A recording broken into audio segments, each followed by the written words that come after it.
Today we are going to learn how to make this trendy bridal hand fan. Even if you are not a bride, you can also make use of this hand fan, either a bridesmaid or you're just a wedding guest. Just like this person that owns this hand fan, she's just a wedding guest. So we are going to learn how to make it from scratch with few items that are not expensive and that we can even get at home. All right, so guys, if you are new here, you are highly welcome. This is for our styling, and do not forget to subscribe to the channel, like this video, share. So guys, let's just get into it.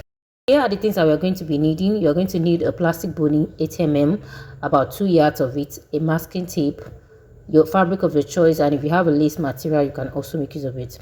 Then your 2 nets or your veil net. Then I also have this shining ribbon. If you have the ordinary one, you can simply make use of it. Then I also have this trimming. This is how they sell it. I don't know the name, but I'm going to be using it to write the name. I also have this other one here, which I'm going to use to decorate it. Then I also have this glue. You can make use of this one or any other glue that works for you. Then I have my thread and needle as well. Then also this carton. We're going to be using this carton to substitute for the material they use for hand fan. I don't know its name, but this is what I'm going to be using. Now we're going to start with the boning. Depending on how big you want the circles to be will determine how much more boning you're going to be folding.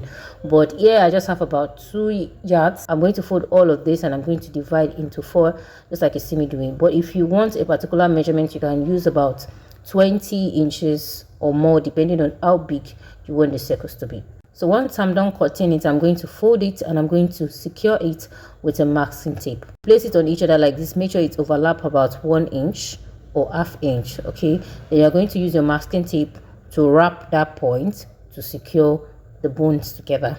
Do you understand what I mean? Just like you see me doing. And once you're done doing that, you're going to repeat the same process for all of the other 3 bones. After that, you're going to wrap the bones with your bias. Okay, it's a bias or a ribbon, whatever you call it. So you're going to keep wrapping it, and while you're doing this, make sure it's firm enough. The bias should overlap so that the bones will not be showing outside, and this is how you're going to continue till you get to the very end. Then you're going to repeat the same process for all of the other 3 circles. Then once you are done doing that, you go ahead and use your thread and needle to tack that point where you stop or where you start. You're going to tack it to secure it together.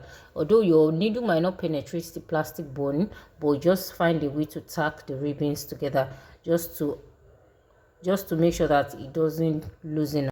Now I'm done wrapping all of the 4 circles. This is what I have. Okay, so the next thing now is to cover each of these with the veil net. Okay, so you're going to put it in between this way. So because I have 1 yard of nets, what I'm going to do is to divide the nets that I have. I don't have enough. I'm going to divide it into 4 and I'm going to use each for each of these circles. I hope you understand what I'm trying to say.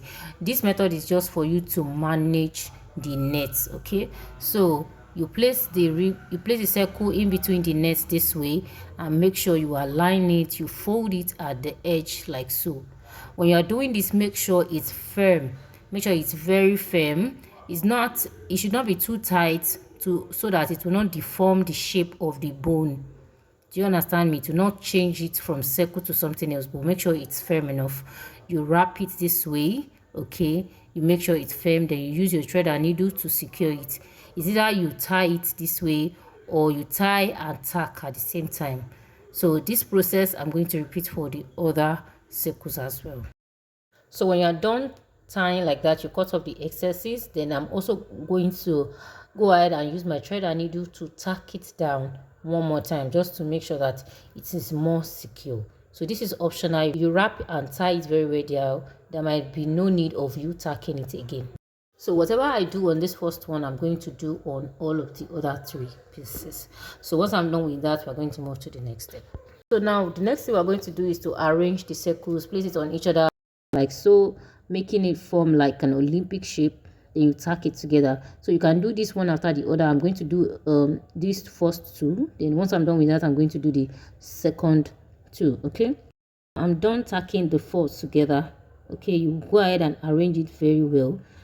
As you're doing it, you will see the results. So you're going to measure from the midpoint down to where it's going to be. Next thing now is to create the handle, and we're going to be cutting like an half circle. So the measurement I took earlier was about 4 inches, so I'm going to take 4 inches round to cut out a circle, because we're going to be needing half of the circle on both sides. I'm going to cut out a circle. It is that circle now that I'm going to use to cut out the carton. All right, just like the way I'm placing it, that's how we're going to be placing it later after we're done with the handle, both front and back. But before that, I'm going to prepare the handle itself. So to do that, I'm going to cut this circle into 2. Then I'm going to use each of these to cut out the carton. So guys, I already cut out the carton, and this is what it's going to look like. Then I also cut out the fabric. If you have a lace material, you can simply place it on this fabric, use your glue to attach it before placing it on the carton, or vice versa, anyhow you want. Okay, so I'm going to apply just few glue, just a little bit of glue, so that it does not penetrate the fabric on the wrong side and it does not leave a stain or a dot or whatever. Okay, so you're just going to fix a little bit just to hold the fabric together with the carton. It could just be on the edge alone. Then once you place it on the fabric like this, you go ahead and add enough glue around the edges where all the fabric is going to be laying on, just like you see me doing. So in order to make it lay flat, I'm just going to have a few notches here so that I'll be able to fold the fabric. After that, I'm going to place the fabric on the glue like so, all round. Okay, so whatever you do on this first one, you're going to do on the second one. Remember, it is a symmetric border. So after I'm done with this one, I'm going to do the second one. Then we are going to move to the next thing.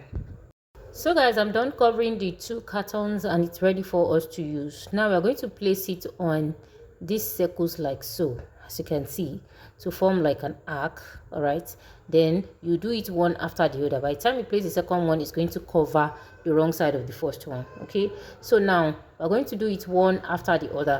So after this, now we thread our needle, then we are going to tack this handle to the circles. I hope you get it. So we are going to do that on the edge. Okay, and make sure you do it in a way that the thread is not showing. So I'm going to do this. I'm going to tack it down, then I'm going to tack the other side as well. So if you are going to be having a lace material, you definitely need to place the lace material before placing it on the circles. I just hope you understand what I'm trying to say. So I'm going to tack all the edge randomly, and I'm going to do the same thing on the other side. So guys, now I'm done tacking, and this is what we have. Okay, I'm sure we understood what I did here. Then on the edge, I'm going to be placing the trimming, and here is where you can be creative. You can do any design of your choice, but for this one, I'm going to be using these trimmings that I have here. Okay, I'm going to be using this one. I'm going to be applying the glue, and I'm going to fix it all around like this. Okay, so depending on your choice, you can be creative with this. Make use of a trimming, your applique, embellishment of your choice, flowers, and so on like that. So now I'm going to apply this glue at the back of this trimming, because it does not have, there's no way I can fix it other than using a glue, because there's no way I can tack it. If there's a space for a needle and thread, I'll definitely tack it. I prefer tacking, but in this case, I'm just going to make use of the glue. I'm going to apply the glue at the back like so, all through. Then I'm going to fix it on it like so. So when you are doing this, you want to be gentle so that your glue does not stain your fabric, especially when you are working with a plain material like this one. Okay, even if you are making use of a lace, you just want to be careful. All right, so I'm going to do this on the other side as well before we write the name. So guys, now I'm done with that, and here is what it looks like. For me, I can rock it this way without the name, but this person actually requested for the name, so I'll be using these trimmings to write the name. So writing of the name is something I really can't do here, because it's going to take much of our time. Yes, it took me a lot of time before I write the name. You know, I'm just using these trimmings to write name, unlike the letters. So if you have the letters, just arrange the letters according to the name you want to write. Or if you have any other design or embellishment you want to do, you go ahead and do it. So I already wrote the name of the person on this using my pencil.